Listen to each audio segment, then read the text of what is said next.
WOAY ABC4 Community Forum, where we talk to community leaders and local success stories to discuss important information that affects all of us here in Southern West Virginia. I'm your host, Brandy Lawrence, and today we're joined by another distinguished guest. Jerry Knowlton, who is the Director of Public Relations for Hospice of Southern West Virginia, joins us this morning to talk about the upcoming Friends of Charity Auto Fair. Thanks so much for coming to the forum. Oh, thank you for having me, Brandy. Absolutely, absolutely. So I know we got a little bit of a preview with Serena a couple weeks back about the Friends of Charity Auto Fair, but for the people out there that may not be familiar with it, can you tell them what it's about? Sure. So this is our 19th annual Friends of Charity Auto Fair. It will take place July 12th and 13th out at the Raleigh County Memorial Airport. And this is the one place you can go to see all things cars. Awesome, awesome. And I know car shows have been like a major thing here, but this is probably one of the biggest like car events that we have in the area right now. And since it's Friends of Charity, of course, a lot of these proceeds are going to be going to, Hospice of Southern West Virginia and Brian Safe House. Correct. So we are always so incredibly grateful to this community that gets behind this event for now 19 years. And because of the support that we get from our sponsorships, from the car show registrants, you know, we are pacing to probably break our 498 from last year. And then the market vendors that come out, and then of course the community. Everybody that comes together to participate in this particular event, the proceeds go to benefit Hospice of Southern West Virginia and Brian Safe House. And without this community support, both of these organizations would be incredibly impacted. Absolutely, absolutely. And these are both really important things. You know, hospice is super important. I know a lot of people have, you know, suffered with a sick loved one, and sometimes have had to send their loved one off to hospice. And I've been to Hospice of Southern West Virginia, and it's really just a calming environment, and everyone there is just so nice, and they really care about, you know, doing their job and doing it well. Yes, they're the kindest people that I have ever met, and they really do know how to provide that special kind of caring that is needed when someone is faced with a terminal illness, and they provide that compassionate care physically, emotionally, and spiritually to those patients, but also to the families as well. And they really know how to guide people at this end of life time in helping the families and their loved one cope and understand and honor everyone's wishes along the way. Absolutely, absolutely. And a shout out to them for all the work that they do there. And Brian Safe House as well. I think we've done a couple stories. Some of our reporters here have done stories with Brian Safe House, and they do really important work as well. I know we have a really rampant opioid crisis, and they really do their best to help out and really care about, you know, the people that are suffering. So it's really wonderful that, you know, you all are doing this big event that is going to be a lot of fun for a wonderful cause. Absolutely. I like to say that this is us taking care of our neighbors, our family, our friends at their most vulnerable time, whether that's through Hospice of Southern West Virginia or through Brian Safe House and their 12-month recovery program. Definitely. Definitely. So since you all are helping give back to the community, I'd love to ask, how is it that the community can help you all out with this endeavor? I know you all have sponsorships, and there are still, I don't know if the registration is still open for the car show or not. So. Sure. So there's lots of ways that the community can participate. That can happen through sponsorships, and so we have tremendous community support from local businesses throughout the area that have supported this event. Additionally, you can also be a part of the car show, right?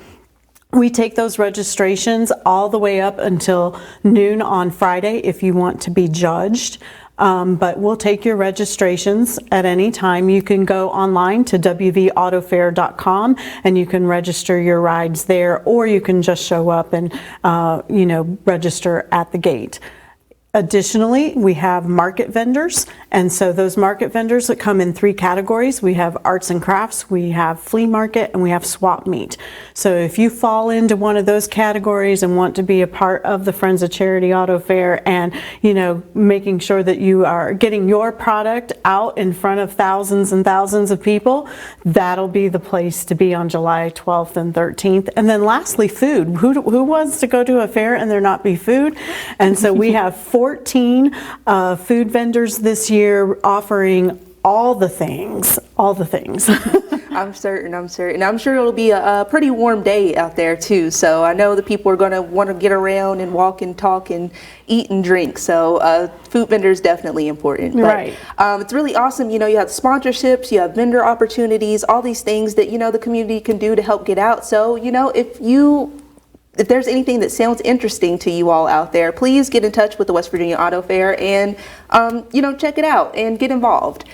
Right, exactly. And, we have such a strong steering committee of committed 19 years people who have come together to make this show happen, and we're always looking for volunteers. It takes a village to pull off an event that is the largest event in southern West Virginia, and so we're grateful to our steering committee for that and always open to more help.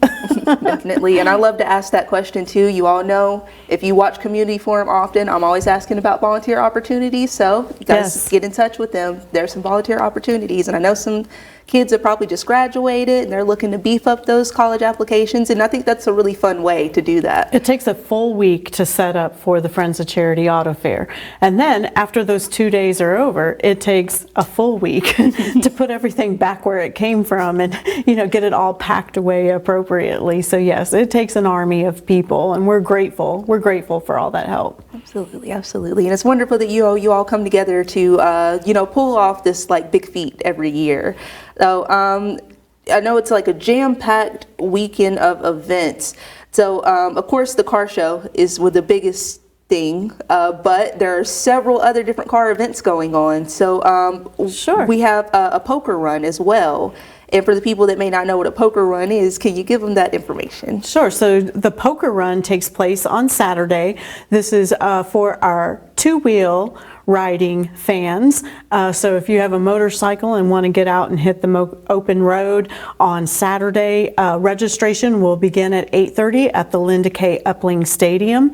And then they're going to do new this year at 10:30, they're going to do a blessing of the bikes. So the 21 Brotherhood is who leads this charge for us, and their national chaplain will be on hand on Saturday to do that blessing of the bikes. Then the kickstands will be up at 11. They'll go through Raleigh and Wyoming counties, and then make it back to New River Community and Technical College, where they'll line up, and then they make a big parade around the Raleigh County Memorial Airport at 4 o'clock. And that's always such a fun sight to see when they come roaring into the show field. Yeah, that definitely sounds like a lot of fun. And yes. Even if you can't be a part of it, you at least got to come out and get a glimpse at it. Yes. And it's very easy. Just register on site that morning. It's $20 for the bike, the rider, and then $10 for their passenger. So yes, awesome. So if you have a motorcycle and you want to be in the poker run, you got to get in touch and go be a part of that. Sounds like a lot of fun and like a big event for They've a lot of motorcycles to come together. Prizes for the best hand and the worst hand, and door prizes, and they really do have a good time, and we're super appreciative 21 Brotherhood for doing that for us. Cool, good stuff. And there was another event that when I was doing my research for it on Facebook, I heard some people say, I've never heard of this type of contest ever in my life, and it's a burnout contest. Yes. Which sounds really, really interesting. So I'm not kidding you when I say I've had people contacting me since January about burnout competition. And so this is when you come and you burn out those tires, and the winner gets a set of tires from our sponsor, Krager Tire. So that is a big deal. It's happening on the show field when it happens. You can see it, you can smell it, you can hear it. It is a big time. In addition to that, they do car limbo, they do glow off, they do Jeep Flex. They've got a new element to the Jeep Flex this year, so you'll have to come out and see what that's going to be. It's just a lot of fun for the big kids, and then the little kids, right? So there's a kids classic for the little kids, and so it's kid powered, kid driven, and they have their own little fun things to do as well. I feel that'll be especially interesting to Right? see the kind of, Cute. the little vehicles that the kids Yes. have out there. Absolutely. You can only imagine. And I know that some of these, parents that love the big toys, they probably like tricked out some of the little kids' toys for their kids. So that should be really funny. It's a thing, right? Yes. That's awesome. And and speaking of the kids, we have some more kid-related events. There'll be a petting zoo as well. So there's the petting zoo, there's the carnival. What would the fair be without carnival rides? Batman arrives Saturday at 10 a.m. and will be there until 2, and his Batmobile will hang around until 5 o'clock. There'll be face painting going on and bouncy houses. So there's lots of things for the kids to enjoy. And family fun and affordable at that, right? So Friday ticket prices are $5. Saturday ticket price is $12, and it includes the concert.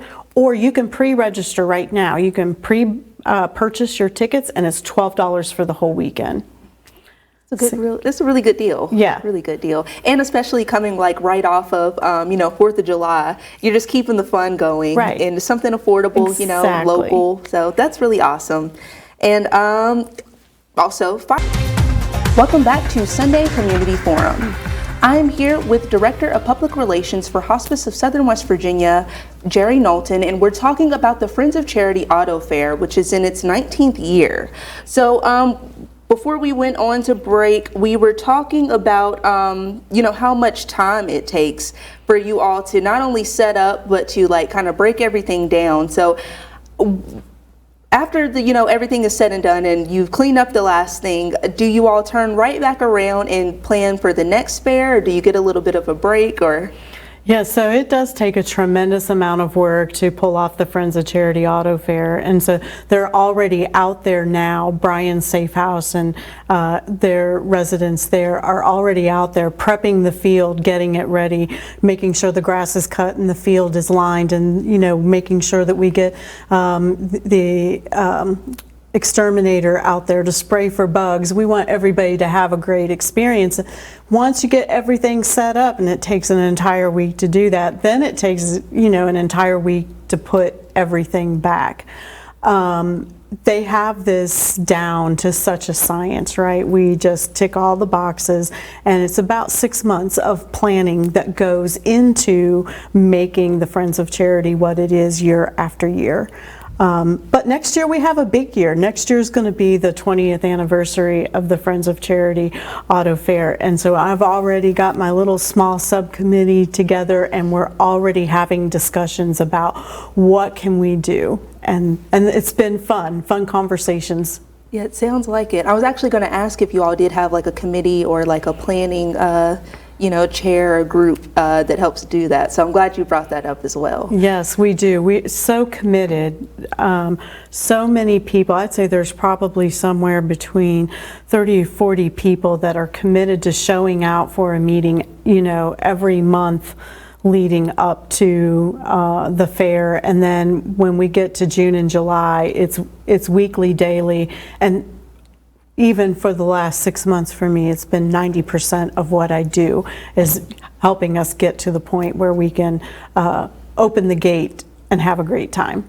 Well, I think all your hard work is going to pay off, because this looks like a jam-packed event full of like a lot of fun things for people to do. And I think one of my favorite topics that unfortunately we didn't get to in the first half, but I had to get to it in the second half, is the food vendors that will be in attendance.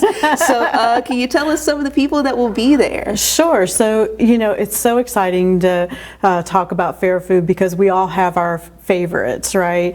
So you'll surely be able to find things like funnel cakes and deep fried Oreos and, kettle corn. You'll be able to find frozen icy type things. Hilltop Coffee will be there.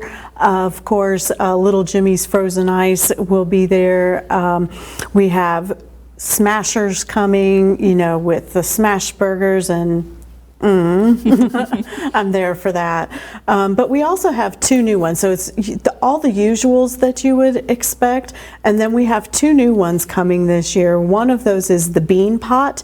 And so that's beans and cornbread, fried potatoes, sauerkraut, wieners, that kind of menu.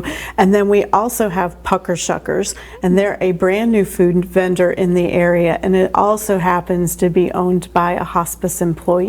So we're very excited that, you know, she is going to be at the Friends of Charity Auto Fair with Pucker Shuckers. So Pucker, they have the flavored lemonades, all these like great combinations of lemonades, and then the Shuckers is corn, and it's their take on corn in a variety of ways, and it is so good.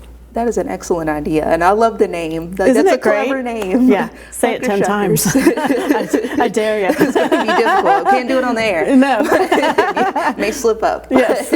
Yeah, that's a really wonderful idea, and I think you'll have to get out there, at least if nothing else, for Pucker Shuckers. Right. Hot dogs, and you know, there's the hoagie type things, and the burgers, and you know, the fries, and all the different ways you can have a fry, and so there's just so much good food to, I don't even know, like, where do you begin? Where do you begin? It's hard to know, and like I know that. And what I really love is that locally we've been seeing a lot of like food trucks around the area, and more coming up each day. So it's really awesome that not only are they just, you know, around the area for people to enjoy, but you were able to get so many, you know, locally and just West Virginia ones to come and be a part of this event as well. Such a great spirit of entrepreneurialism in a food truck, right? This is going out and making your dreams happen, and this is their way of doing it, and I love the entrepreneurialism behind it. Absolutely. So, you know, if there are some vendors out there or some, you know, food truck owners out there right now that are maybe wanting to get on for next year, do they just need to get in touch with the committee, or? Yeah, they can get in touch with me at Hospice of Southern West Virginia at 304-255-6404, and then we usually put calls out. You can follow us on Facebook. You can get all the information for all the things on our Facebook and Instagram pages, as well as the website, and then or calling me. But yes, wonderful ways of reaching us. So many different ways.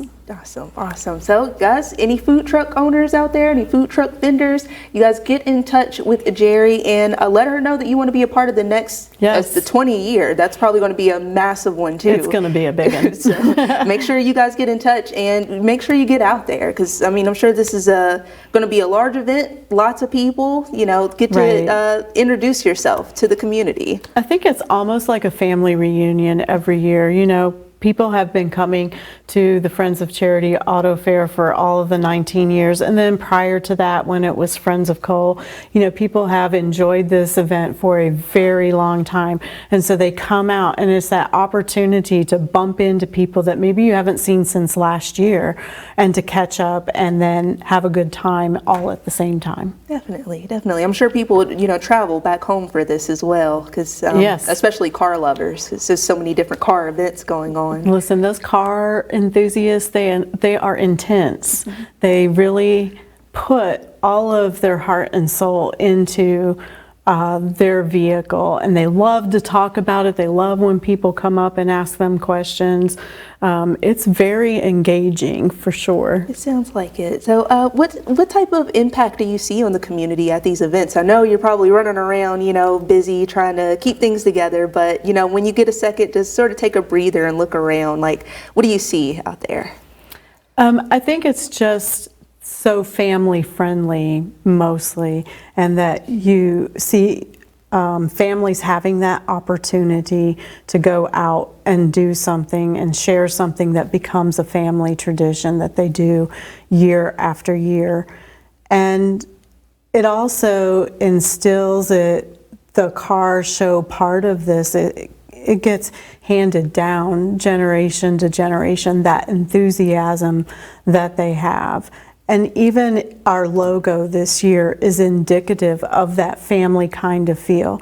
Our logo this year features 2 vehicles from 2 gentlemen that passed away in January, long-standing car enthusiasts at every car show everywhere.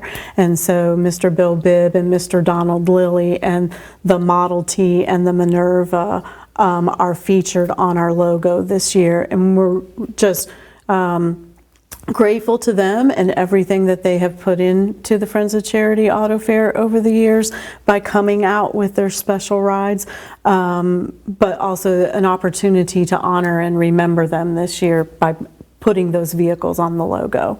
That was so nice. You know, you all took that time out to honor them, especially as people who are regulars at the auto fair. And I think it adds more to that community feel that, you know, you For all sure. really care about each other and want to celebrate and honor each other. So that's really wonderful. And I feel like it's a great thing to be a part of. They're such unique vehicles, you know, the Rusty Nail, the Model T, and then the Minerva. They're such unique vehicles that, you know, it won't be the same without them. They will be missed this year. I bet. So, it's another question I love to ask for Community Forum about, you know, if money was no object and you had all the resources that you needed to see it through, what would you like the next auto fair to look like or future auto fairs to look like?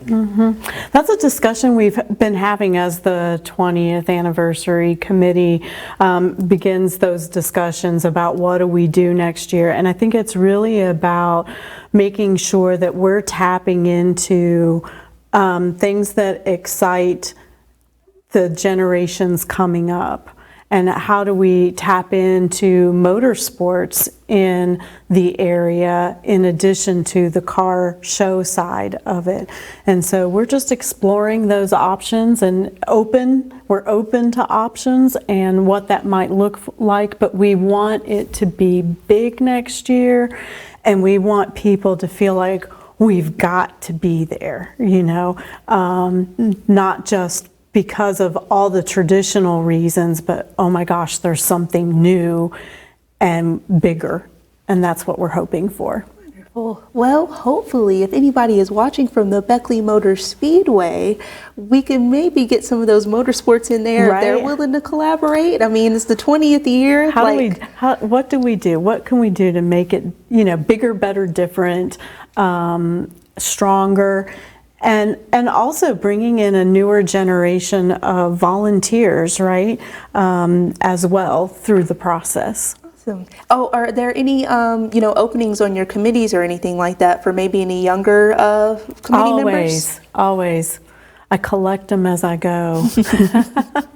It's really wonderful, and it's really important, you know, for young people to try to get as involved as they can in these types of events, because, you know, sometimes you may go and you may feel like, oh, well, there's nothing here for me, but, you know, you can go and get involved, and there could be something there for you and your friends to really enjoy. That's my hope, is how do we look at it through a new lens, or, you know, and be able to see opportunity that, you know, ignites a new desire within something that is a now 20-year event. Definitely. And growing up here, you know, in West Virginia, I know sometimes when you're a teen, you feel like, oh, well, there's nothing to do and there's nothing here for us. But a lot of it is getting involved. Like a lot of people, a lot of committees, a lot of volunteer organizations, they want young people and they want to hear, you know, the voices of young people. So it's just, we kind of got to give them an opportunity and get them out there. So guys, if you got any young people, any teens that, you know, may be interested in volunteering or, you know, getting involved in any type of organization, especially the Friends of Charity Auto Fair, you know, reach out. So yeah, that'll be a really awesome idea. And I know there are several people that they just want that. So we got to get the kids out here to give this their point of view. Right, exactly. We want to hear. Awesome, definitely. And we mentioned it briefly, but the Saturday concert with Field Dirt and the Dozers. I know that you all just announced recently who the musical guest is, and there will be them. I believe they're classic rock band. They do a lot of Beach Boy type music, and they're very fun, very engaging. They are a Southern West Virginia fan favorite. That's all I know to say about it, is that West Virginians will come out for some Phil Dirt and the Dozers. They are buying the tickets. They're already online doing the pre-purchasing to make sure that they can get their seat at the Phil Dirt and the Dozer concert. Awesome. Very popular. Awesome. Well, you guys make sure that you are out there to see them and all these other wonderful events that they have going on. Thank you so much for, meeting with me, this community forum, and telling me about all the things that you all have planned. I mean, telling you, it's a jam-packed event. So, before we go, one more time, D-Man, plug in that contact information so everybody knows where to find this information. You get those young people in that committee. Yes, thank you so much for that. We do want to make sure that we are capturing you all and answering your questions. Anything that you need in regard to Friends of Charity Auto Fair can be found at wvautofare.com. If you have questions for me, don't hesitate to give a call, 304-255-6404. Awesome. Thank you so much again for being at the forum with me. And thank you all for watching the forum this week. Be sure to tune in next week where we speak to more local success stories about important information that affects all of us here in Southern West Virginia.